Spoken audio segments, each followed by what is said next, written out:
Okay, well, greetings all. Joseph Kerski here.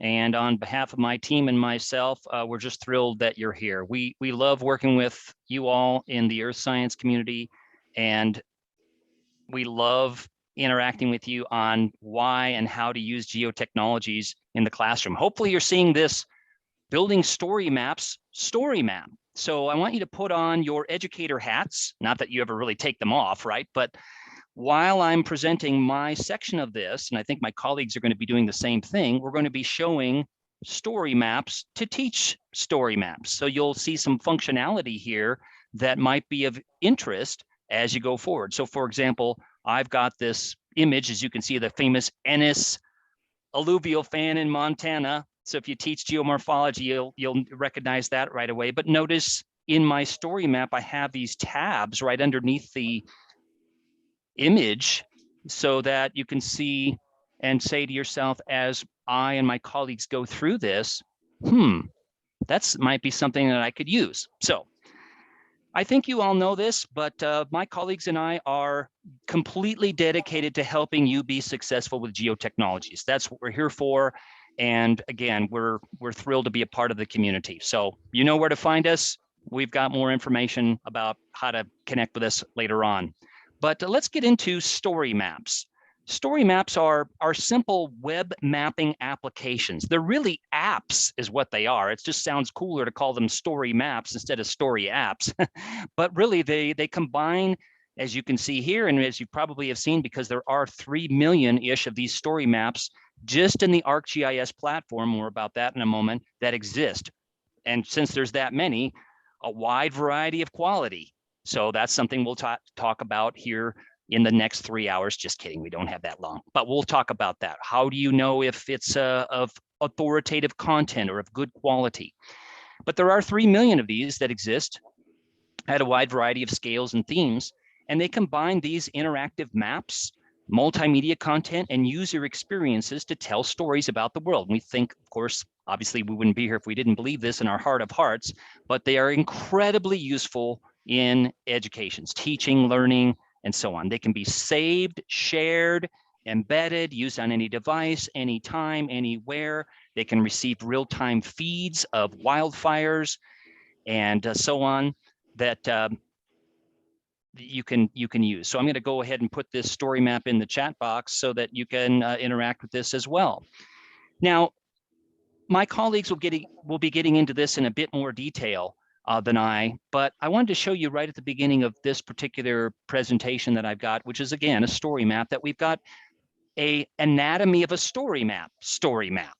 And this gets into some of the content that Kylie and Tom will get into about, what's a content block? What is a express map? And some of the other things. But this is a nice one. And again, all these links are linked to that main one that I just put in the chat box about some of these elements. Now, we don't have time today, obviously, to go into every single element, but we're hoping that you can get excited about this, saying, okay, I'll try this, and then maybe next month I'll try that, and so on. So that is the anatomy of a story map.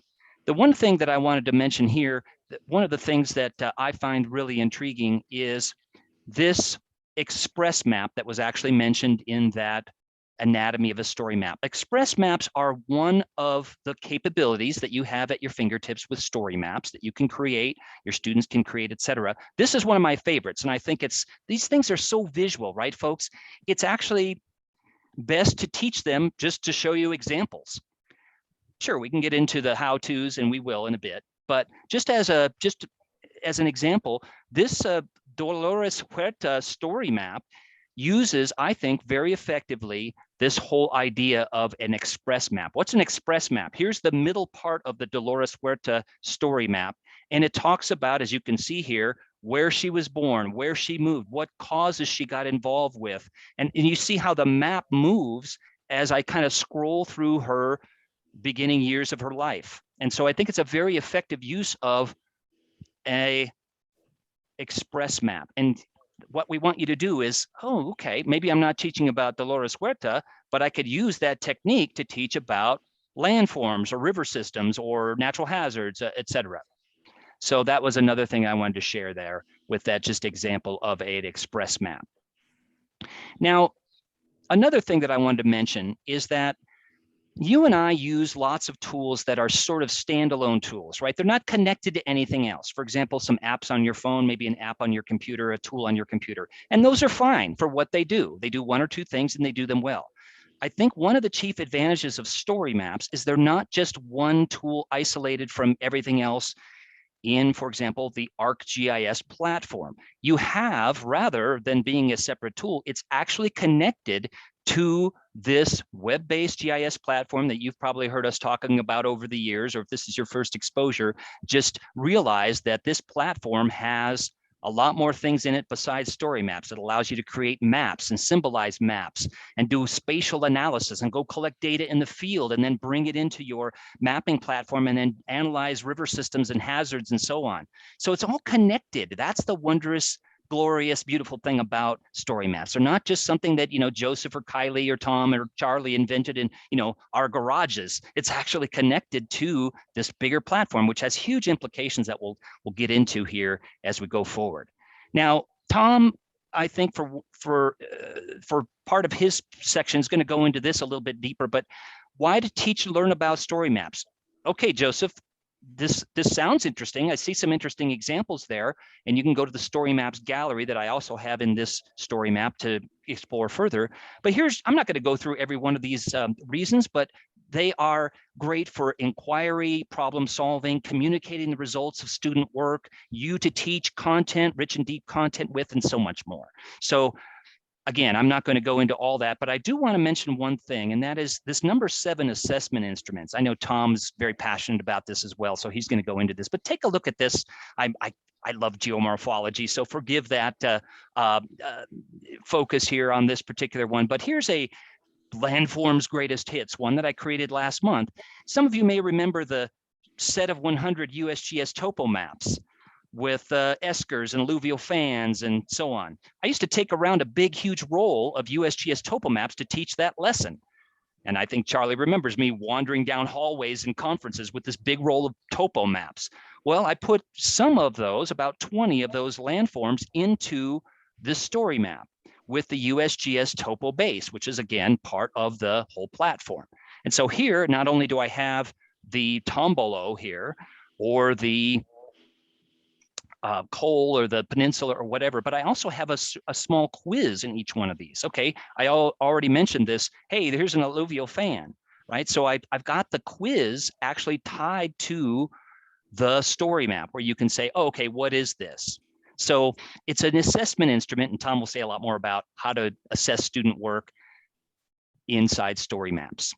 Now, there are, I think, 3 main ways that StoryMaps can be used. You can teach content with it. So, for example, if you want to teach about tornadoes, hurricanes, river systems, population change, etc., there are story maps that have very rich and deep and interactive content that can supplement or replace some of the elements that you already are teaching with.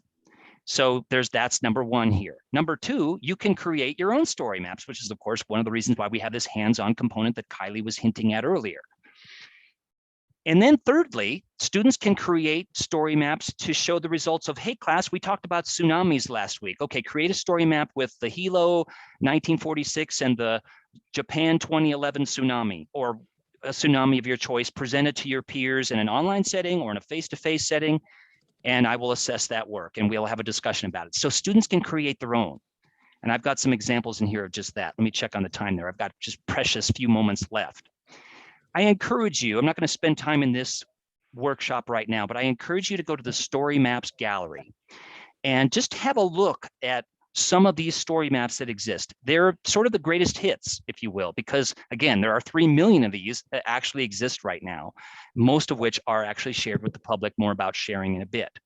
But for example, number 1 that I mentioned, that reason number 1, how would I teach about this? Well, again, put your teacher hat on. I've noticed that inside this story map, I have the content embedded in here. So I've got a story map with a embedded map, or a story map in this case, embedded in that overall story map. So you can embed these things in very meaningful ways. So this was just an example of teaching about the age of the Anthropocene. Why do humans impact the environment, and how does the environment affect people? And why does it all matter? So teaching an existing topic with these tools and these maps, I think is really quite compelling.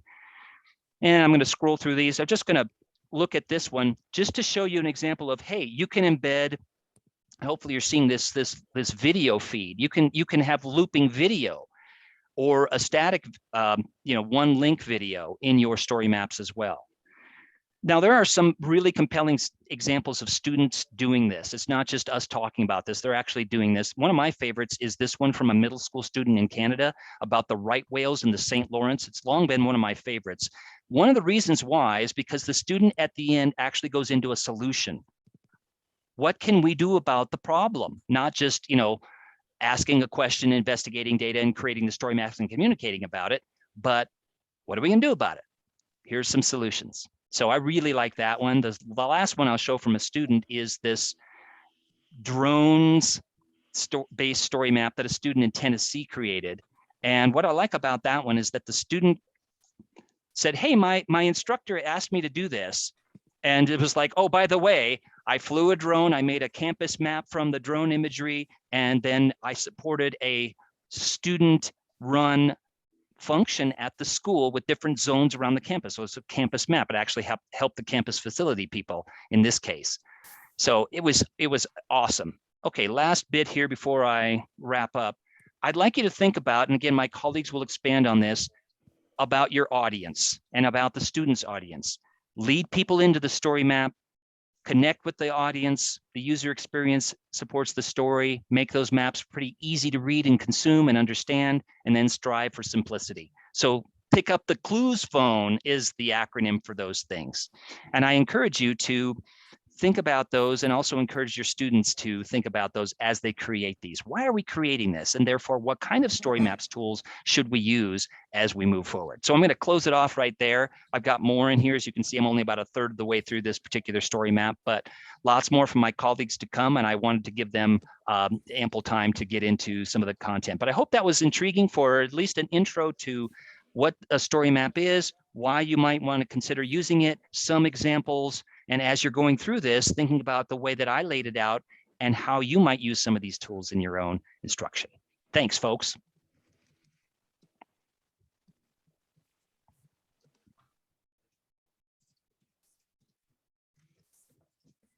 All right, thank you, Joseph. Let's see, hopefully that is my browser now that's showing, designing story maps. You're good. Thank you. Yeah, so I've done something similar to Joseph in that I've put my notes, my presentation bit into a story map. I'll share the URL out with you all in a few moments. I only wanted to touch on a few elements of designing story maps and really start you down the process of thinking about how you might design your own. Later, Kylie is going to walk you through some of the steps of putting some of these components together. But we all firmly believe that maybe beyond today's story map, for an actual instructional story map, you're going to want to think about it ahead of time. It's going to require some planning. While story maps appear to be very simple, very elegant ways of presenting content interaction to learners, they are or can be on the backside quite complicated. So with a little bit of planning, you may save yourself a ton of discomfort down the road when we think about these things. Now, Joseph alluded to this idea of what story maps are used for in education. I prefer to think of these as, where do a lot of our story maps that we use in classrooms come from? They're either pre-built by somebody else, sometimes authoritative, sometimes not. They're teacher built or they're student built. What we're obviously focusing on here today is those teacher built story maps. And then beyond that, our focus really is going to be, at least today, focusing on pure content story maps, much like the age of the Anthropocene that Joseph briefly showed you on screen. As he alluded to, there are also ways to encapsulate teaching process, as well as using them for assessment instruments. Joseph showed you one approach to assessment. But more interestingly here, I want to show you an example of what a process might look like in the context of a story map. And I think my screen may just, let's see, I don't know if that will hold or not. in this particular case, we're trying to familiarize students with the very basics of collecting and thinking about and visualizing data. So we ask them to address some bit of data that's probably quite familiar to them, in this case, pets. So we, in this story map, actually embedded a form that asks students, hey, do you have any pets? And if they hit yes, then the form opens up and asks some more about the quantities of pets. How many cats, how many dogs?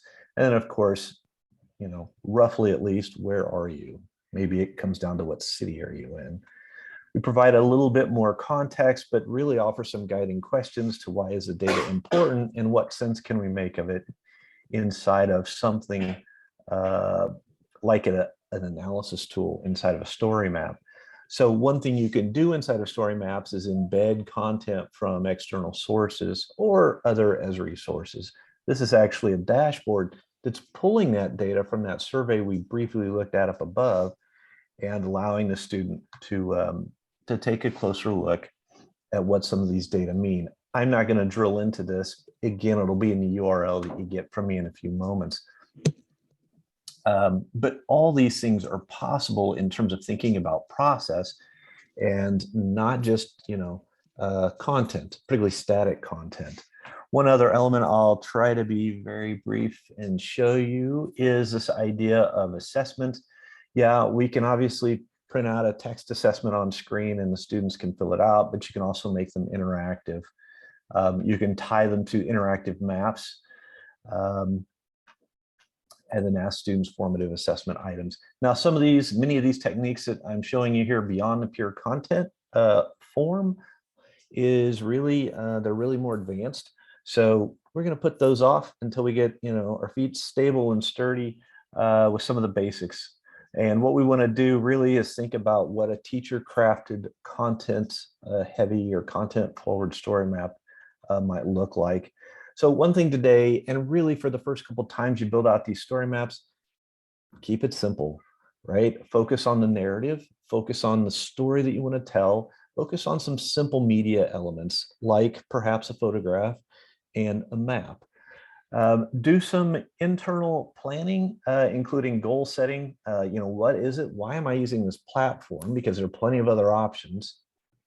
And of course, is my audience actually going to respond well to this particular platform? This is inherently geographic. The advantage to using a story map for a particular presentation is because you can embed geographic data, maps, layers, and analysis. Beyond that, it's pretty cool. It's at least on par with some of the best presentation and publication platforms on the web, but it may not be the solution that's best for your particular need.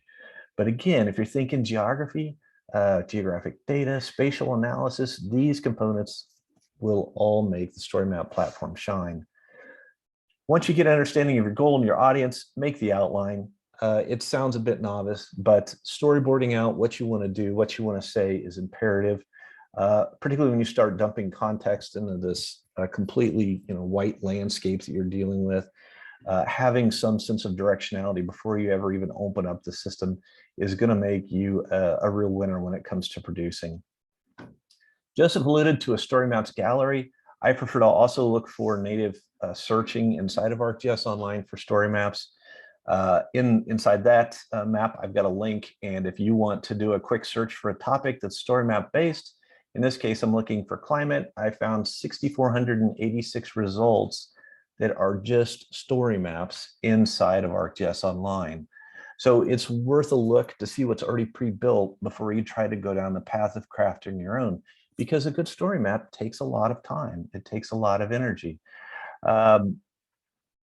We will, at that point, I mean, you're going to collect the resources that you want to apply, whether they're images, maps, data layers that go into the maps, so on and so forth. I'm going to skip over the building because that's where Kylie is going to focus. I want to call your attention to the sharing model, though. For story maps and everything in a story map, especially the maps and the data layers that go into a map, sharing settings inside of Arcgis Online are important to understand. If you're going to share your production, your story map with the world, you need to have it set to everyone to public. That's not just a story map, that's also the data and the maps that compose it. If you don't, it will either not publish correctly or will not display as you expect it to display to your end users. You can also set sharing to organizational level where people that are logged into your organization, such as your own students, can see the map, but nobody on the outside of your walled garden can see what you've produced. And then finally, of course, you can not share it at all or keep it private so that only you have access to it.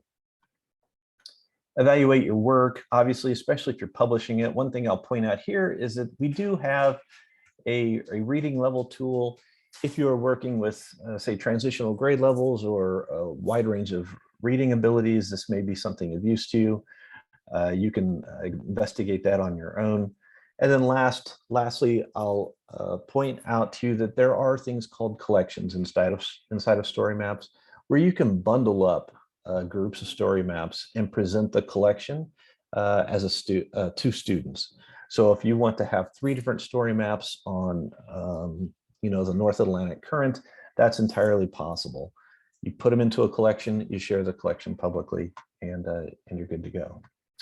So with that, I'm going to turn it over to Kylie and let her walk you through some of the processes for actually setting up one of these story maps. Great, thanks, Tom. So let's take a second. Let me get my screen and everything shared here so we're ready to go. All righty. So thanks, Tom and Joseph. That was a great intro and overview to everything that we're working on here. And right now we're just starting with a blank screen, right? So let's just take a minute and remember where we're at. Like Tom talked about, before we even get into the tool, you want to have an outline or a plan. You'll probably have some narrative, like a Word doc, a Google Doc. You've already written these things. You have pictures you found you want to use. You might have some analytical or complex maps. You may also have some plans for a simple map that you want to build. And we'll talk a little bit, as has been touched on express map versus a more complex map and how you can use those within the tool. But right now, I want to invite you to join me. So open a browser tab, and we're all going to go to arcgis.com. Okay. So I am going to go kind of slowly here. I do want you to actually try these things with me if you can. I know that can be hard when you're working in Zoom and you have other windows open and you can't see everything. So if you can't, it's okay. Just follow along. If you can, go ahead and join me. And again, we're going to arcgis.com. Now, if you have an account, you can go ahead and sign in and use your own account.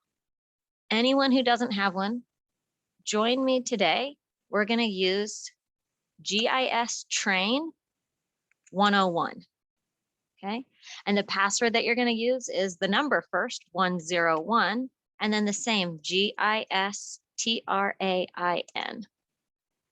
Okay, so GIS Train 101 and the password being 101 GIS Train. And Charlie stuck that in the chat. Once you've clicked sign in, you'll be able to work with the app. You'll be in Arcgis Online. Now, okay, it just had you all use the same login and sign in. Don't do that in your classroom. Okay, there's a lot we can do wrong doing it this way. For ease of letting everyone get hands-on, we wanted to go ahead and do it for this workshop. But in your classroom, you can get logins for every student, for yourself. We provide those to you. And so this isn't something you'll need to do. There are some dangers because if we wanted, we could all step on each other's toes and change each other's content and do all kinds of things we don't want students doing to each other. Okay, so for today, we're going to go with it, but let's not do this in the classroom. All right, so once we're signed in, we are in Arcgis Online. This is where we could go to the map and make a nice complex map, adding a variety of layers, doing some analysis. It's where we can search for content like Tom was showing a link into. It's where we can find content of our own that we've created before. What I'm going to look at right now is this waffle icon over next to the profile. When you click on that, you're going to see all the other apps that you can use with ArcGIS. And in this case, we're going to jump to StoryMaps. When you come into StoryMaps, you kind of have a landing site. It's going to show all of the stories you've created, as well as access to some other collections of stories. But right now, we're going to create our own story. So we're going to go ahead and click on New Story.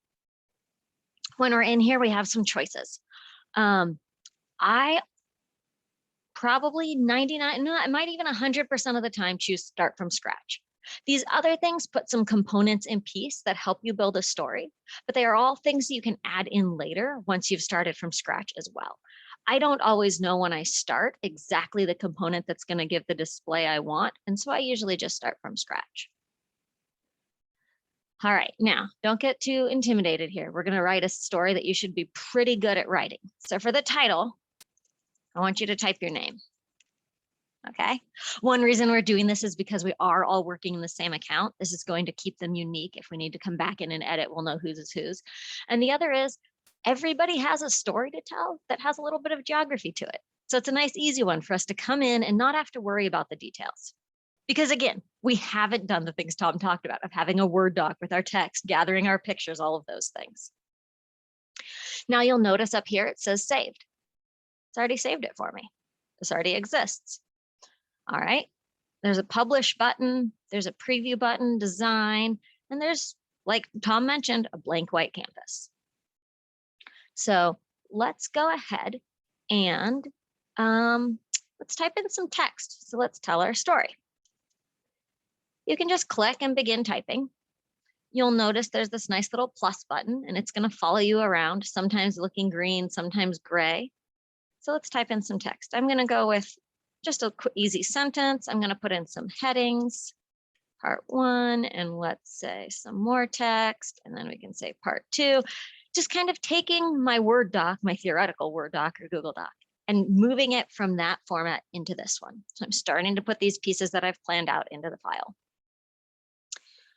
All right, now what I want to do is turn some of these into headings.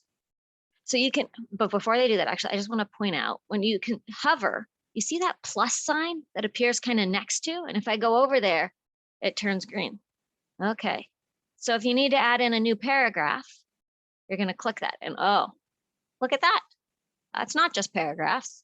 Here are some of those things we saw that we didn't start with originally. And then we have all these other types of things. Here's how we're going to add our images, our maps, extra text. We'll come back to that. That plus button is one of your main interaction points when you're authoring a story map. All right, now let's create those headers, because one of the things Joseph showed was that really cool navigation, and those are really useful to be able to make. So how would we do that? Well, we're going to select the text that we want to be a header, and a nice little toolbar appears. I can change my text. I could make it a link. I can change color on it. But in this case, I'm going to change it from a paragraph into a heading. Okay. That didn't get me those tabs though. There's another step I need to take, and that step is to go in here to design up at the top, because I want to design how you interact with my story. And there's some optional things I can turn on, one of those being navigation, which is those tabs. So I'm going to turn that on, and look, it appeared right there already. Okay, so it's pretty nice. You get some pretty instantaneous feedback as you're working in the tool. So now we can also see we could change themes, which is colors and fonts. I can make it look very different. It's no longer a blank white slate. Maybe it's a blue one. I'm going to leave it white for now. This is something you can play with on your own. All right, but we've got our heading in there. Oh, but I forgot to do the other one. So let's go ahead and let's highlight part 2. Do the same thing we did before. Let's turn that into a heading. Aha, it just appears. Okay, so once you have that navigation turned on, anything you set as a heading is going to jump right up in there and appear for you. Now how those work, I can click on it and it brings that part to the top of the page. All right, let's add something more interesting now. And as we've mentioned, the benefit of a story map, right, would be that map part, that geography. I could use many tools and create a great web page with text and pictures and videos. But that interactive map, that's where it's really going to shine. So let's go ahead and we're going to hit our plus button, because we know that's how we add all of the different things we may want to add. And let's add a map. Okay, so we have choices when we come in here. I can see a map that I've made. This is that case that we talked about a little bit. When you have a complex map, maybe you've found a bunch of layers, done some analysis, you're telling a big story with your data. You can grab that map that you've done before and just place it right into your story. If you have favorites or other content in your organization, you can find those kinds of things all in here, or even maps from the Living Atlas. which is Esri curated content. But right now, I just want to make a really simple map about where I was born, where I live now. I don't need to author that ahead of time. I'm going to actually use what's called an express map. And what that is a map that you're creating right here in the story for use within the story. So it jumps us in, it gives us a background, and it gives us some tools. So I can see some points. Let's see what else I've got in here. We can do some arrows. Okay, I can do different, I can do numbered or not numbered. Got some line tools, polygons, text, arrow. Okay, well, I'm looking at making a story about where I was born and where I am now. So I'm going to go ahead and type in the name of the city where I was born. Ah, that's nice. I didn't even have to go zoom to it. I could just search for it and it jumps me right to it with this really convenient add to map button. So let's use it. When you click add to map, you're going to get a pin that'll be on your map. And you get the ability to add some things. So let's add some text. And if you want, you can add an image. Now I happen to have one ready, so I'll go ahead and stick it in here. It's not me, but it's a great little baby picture, so you got to use it. All right, and then we have our map and we can see, oh, maybe I want my pin to be a new color. Okay, I kind of like purple. Let's go with that today. Right, so we can do some creative things with this map. We can do a little bit of symbology. We can do some pop-ups, these information displays, but it's limited. I don't have tons here. I'm gonna click done, get that added into my map. So again, I can do this simple stuff. And let's go ahead and where I am now, just so we have a couple things to look at on our map. And I'm based here in Redlands, California, and I'm gonna do the same process. So I'm gonna click add to map. I can add an image if I have one ready. Go ahead and add a sunrise picture. And we can say Kylie's current city. All right, and I'll leave that point alone in the interest of time. And we've got some things on our map now. Now over here, I'm only seeing the one point. Well, I can change that. I can zoom out. I can also come in here and change some things. I can change if people are allowed to navigate this map or if it's frozen. I can change if there's a search box people can use. I could change what base map. If there's a different one that I prefer to use, I can pick that instead and get a different look at the world. This is up to you. As you're authoring your map, there may be one that's more appropriate to you or that you prefer to use. Now, this is going to depend on the organization you're in and some other settings, but you can find a good base map. All right, let's go with this one. I'm going to zoom out so we can see a little bit more and get the context of that we're talking about California for people who don't know it. Now, to me, this is enough context to know it's California. It's a unique shape to me, but I've lived here all my life. Depending on the story you're telling, you may have a different zoom extent that you want to use. When you click done, it's going to take that map you just made and put it into your story. Okay, look, I can move it. I can click on it. I can hover the points. I can see information. It's interactive, right? That's the cool thing here. You can put this data in and people can interact with it, make their own conclusions. All right, so we've got our interactive map in there. We've got some other things in here. Let's go ahead and let's finish this up. One thing that was talked about by Tom was the sharing. And so when you publish your story is when you also do the sharing. Publishing basically means I'm taking this story and I'm saying it's ready for people to see. Now, I might leave it private and not actually let anyone see it yet. I could share it with everyone in my organization as I'm making it better. That way they could review it. I could keep working on it. I can publish again. Publish is what makes changes you make available to your readers. Okay, so I'm going to go with organization today. And again, as Tom mentioned, you want to do everyone public if you're doing this to share just with the general population or with maybe teachers at other schools. And then you're going to go ahead and click the publish button. It's going to do a couple things in making sure your story is all good and ready to go. And it's happy with our story and it brings us to our story. Now, you'll notice I can't edit it anymore, right? It's different now, right? Like the link thing appears, but that's different. It's to copy it. I'm not editing now, I'm viewing. This is what it's going to look like to my readers. Honestly, this is a really uninspiring story, right? Like it's pretty bland, it's pretty blank. We did this kind of quickly. There's a lot you can do to change that. And if you want, you can go back in and edit. And what I encourage you to do is take some time with your story, maybe add a cover image. Okay, so you can browse your files. You can put a picture in here to give it, we'll just use our same sunrise picture today. Give it a little bit more draw so that people want to keep reading. They want to see what you've written about. Making it engaging is a big part of holding people's interest. And then the interactive maps are also going to help with that because you're engaging the person in the page that you've created.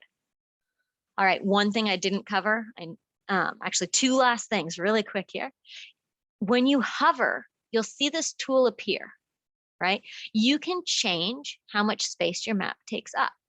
Maybe you want it small and to the side because it's not the thing they need to dive into. Now, as students are working with it, they'll be able to expand it and view it larger. But it lets you position it within your narrative and around your other images the way that makes sense for the story that you're telling. Okay, and these are also just other size choices of how you position it. The other thing I want to show you quickly is this preview button, because as you're working, you can click that preview and it has this great little tool at the bottom where it lets you see what this story is going to look like, for example, on a phone. If you have a lot of students who will be working on a phone, you can make sure that the experience you created is going to work for those students. You can see it on a tablet. You can see how it will be on a desktop or a full screen. Okay, so that's, and then you use this little X here. This is the tricky part for me. I can't ever remember where that X is. It's down here with where you switch what you're looking at it on. You can click that X to jump right back into your story and keep working. All right, I know I've gone a little over my time, Charlie. I hope you're still good on time. A-okay. All right. And again, I want to encourage you, if you have questions about anything you just tried or something I did, please go ahead and stick them in the chat or ask us near the end here. And thank you. Outstanding. That was great, Kylie. And what I'm going to do now is share my screen and kind of walk you through sort of the last couple of elements that you really need to be thinking about. So StoryMaps are really about presenting a bunch of information in a finished form for people, making it so that they can interact with what you have presented. So you got to be thinking always about your audience. You're always thinking about what are they going to want to do. It just takes some experience, basically. So we've got some examples that you can see as part of the ArcGIS online competition for high school students and middle school students. Wait a minute, you mean they can create story maps? Absolutely. And they can create some very good ones. It takes a little time for them to get comfortable with that notion of, I'm preparing something for somebody else to consume. I'm designing this finished product for somebody to consume. And this address will take you to the competition. And at the competition, let me back up one page here. You'll see at the top here, you've got tabs. And I've got at the school competition, I've got a results page, a rules page, and a resources page. We're in year 6 now for this event. So you can take a look at 5 years worth of results, including, this is the 2021 results that I've scrolled down to in the results page. The high school winner, and you can see on the map, I've got and this is an interactive map. I've got the high school winner there in orange, the high school winner and honorable mention, and the middle school winner and honorable mention, they're in green. And you can come in and take a look at their presentations. Actually, all of these that have stars in them or diamonds, you can come in and take a look at. There are 130 some odd that you can see from just 2021. You can go in and explore these. And if you like, you can explore the high school and middle school winners, a little video excerpt from them as well. They did a great job on theirs, and you can come in and experience this. Now, Lots of people, when we present something, just say, oh my God, how can I possibly learn how to do this? It's just like learning an instrument. You can't know it all immediately.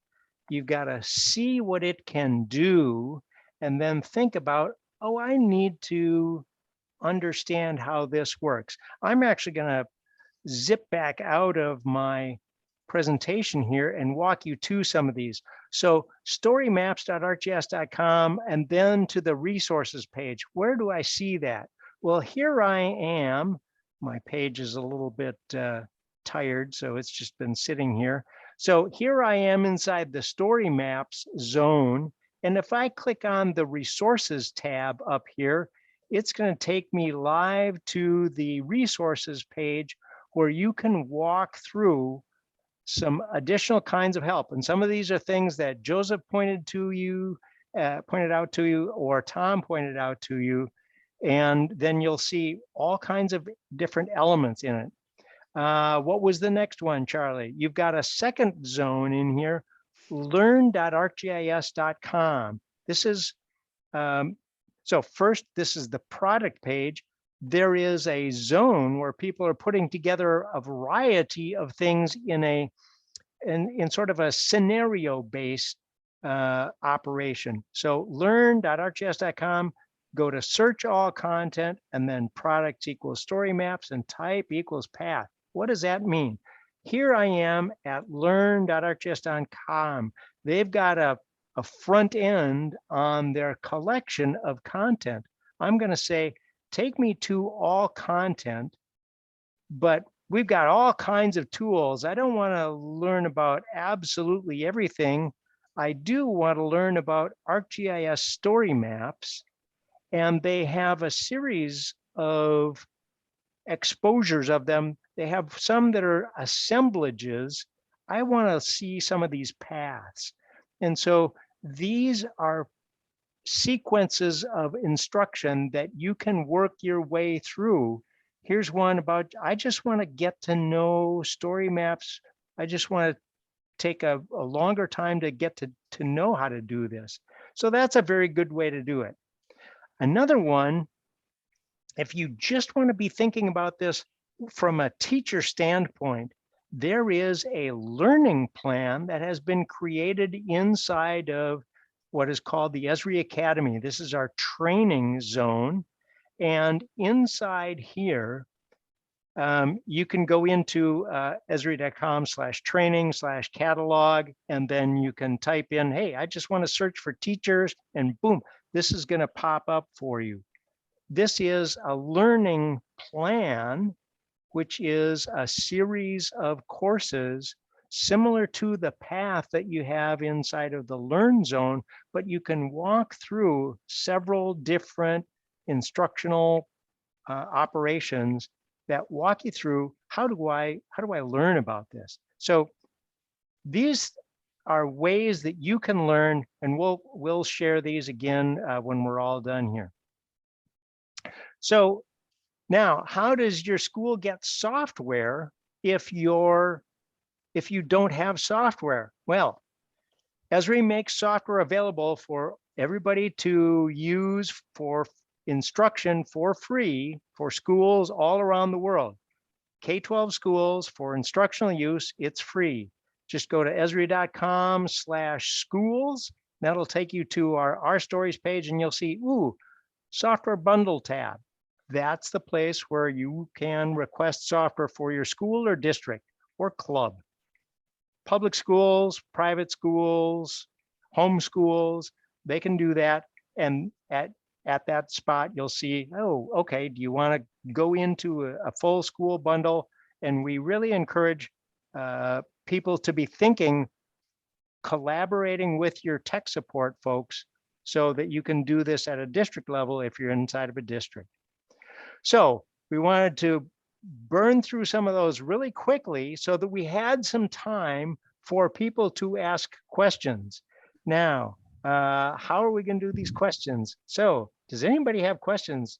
My colleagues, if you're looking at some things, maybe you have seen some questions.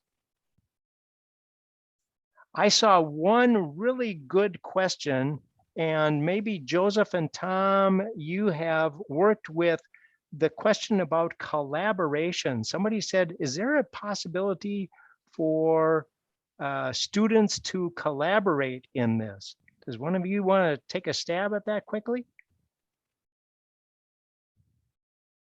I'll let Tom lead the way. I was just responding to Molly's point about the nonprofit program. Go for it, Tom. You know, one of the ways that collaboration usually occurs around story maps is to divvy up the work, right? So you end up with collaborative groups where students have assigned roles. One of them may be the storyboard, one may storyboard creator, one may be the chief writer, one may be the chief cartographer, et cetera, et cetera. In that way, each of these students can find and load the individual assets, and then you have one person sort of gluing it all together at the console in the story map builder itself. That's really the safest way to do it. It is not by design necessarily a product where you would want to put, say, 3 or 4 students simultaneously onto the same map. You will end up with oddities doing that. So yeah, the way that I describe this for folks is, don't think of this as a Google Doc experience. Think of this as a serial kind of experience where people are working on different sections, or people are working on the entirety, but one at a time. Then you'll be safe.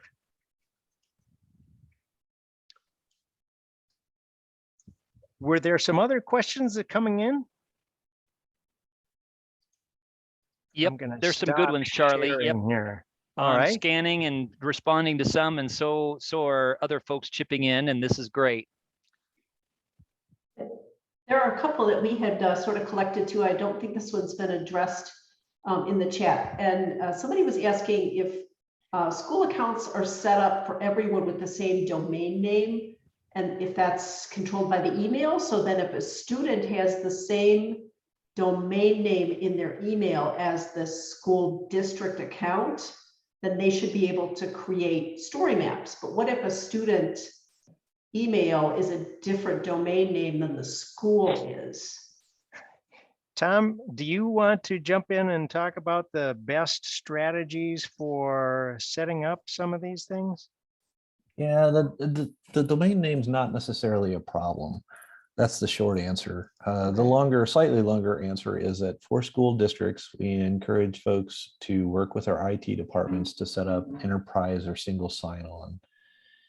When they do that, students and teachers can use their regular school accounts to access Arcgis Online. So teachers don't have to fiddle around with finding student usernames or passwords or any of that kind of stuff. It all happens seamlessly through the regular district IT infrastructure. If that's not available, or for whatever reason not something you want to pursue, the teacher can, or the account administrator can set up individual accounts for students using really whatever credentials and email address that is appropriate. Charlie may want to chat a bit about PII here, but generally speaking, the system itself is very flexible and accommodating. Right. We have, as you're requesting software, or if you have questions and come to us, we point to a document that says we really, really, really want people not to share any personally identifiable information about students. We just say, don't use any of it, because that is going to make it easier for everybody if there's just no PII in there. And so it's very easy to get around that when you're, or to follow that guideline and to get people logged in if you're using a single sign-on operation.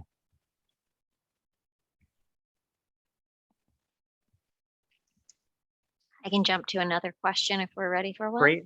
So another one came in that, being a Windows user myself, I wanted to wait till Charlie and Tom were available. So there was a question about they've moved to MacBooks.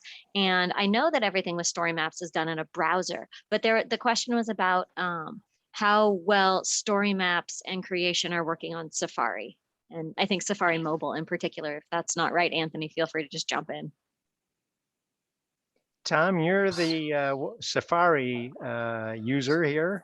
Safari Mobile, they both work beautifully. You won't have any problems at all, whether you're using one of the new Silicon chips or one of the older Intel chips in your Mac. They're all good. Yeah, we all test StoryMaps from a variety of different browsers just to see, and yep, they tend to work the same on all the different browsers. I've got a PC and a Mac and a Chromebook and an iPad and an Android tablet and an iPhone, and I test them all on these things. And that's part of the magic of the Arcgis Online system, is it works because it's all in the web. I will throw out. Go Sorry, for it, Tom. Kylie. I was just going to say, it looks like specifically to the iPad, it works fine on an iPad. I'm old enough that my eyes don't work well when you start decreasing the size of things like fonts and colors and rivers and details generally in, say, sophisticated maps. But those kids with,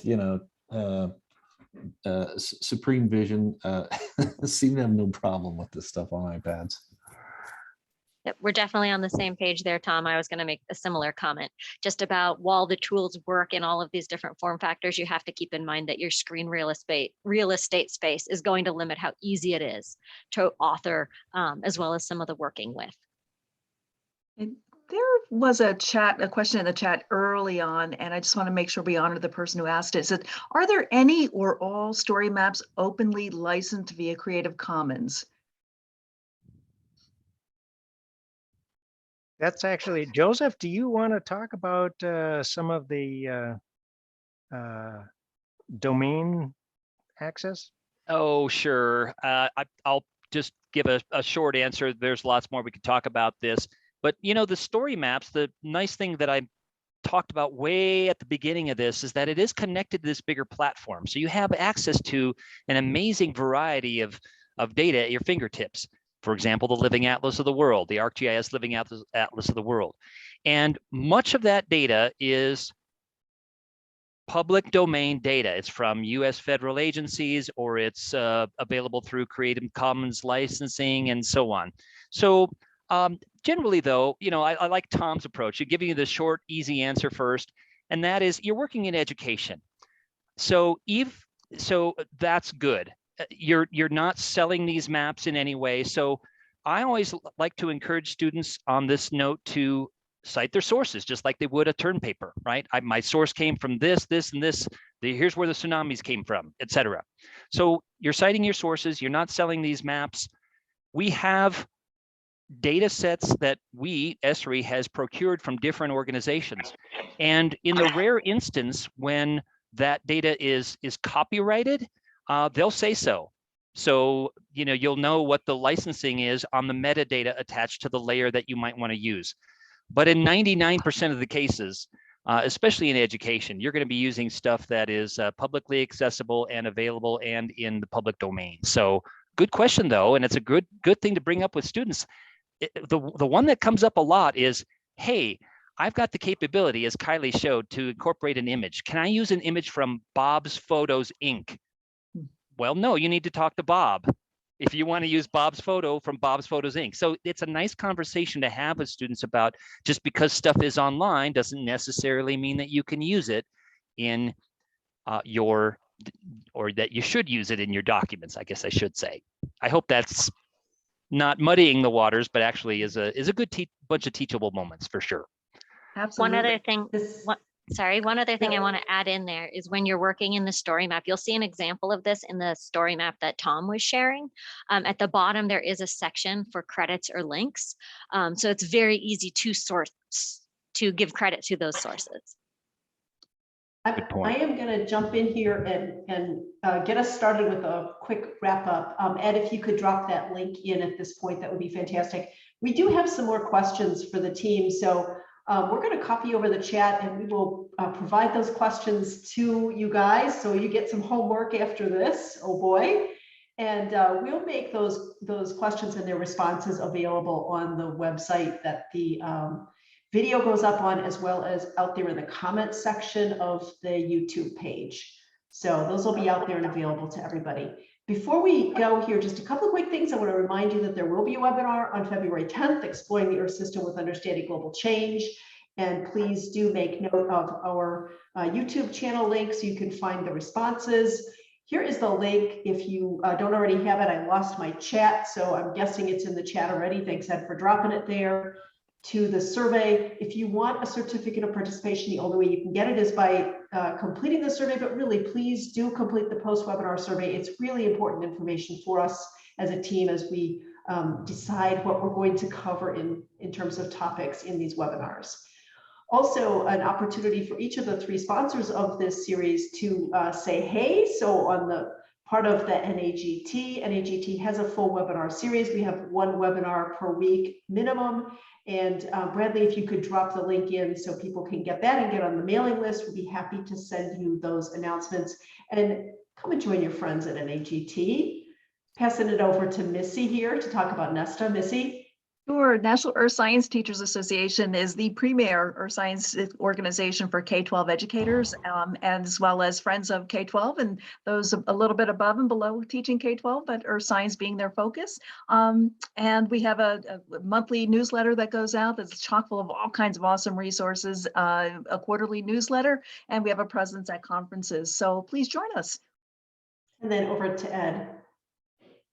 Hi, I'm Ed Robeck. I'm the Director of Education Outreach at the American Geosciences Institute. We sponsor many different programs and resources for teachers, including Earth Science Week, and the one that I just dropped in the chat, which is the Education Geosource database, which provides many different resources for teachers at the K-12 level and in other settings, like informal settings as well. So thank you all for being here today.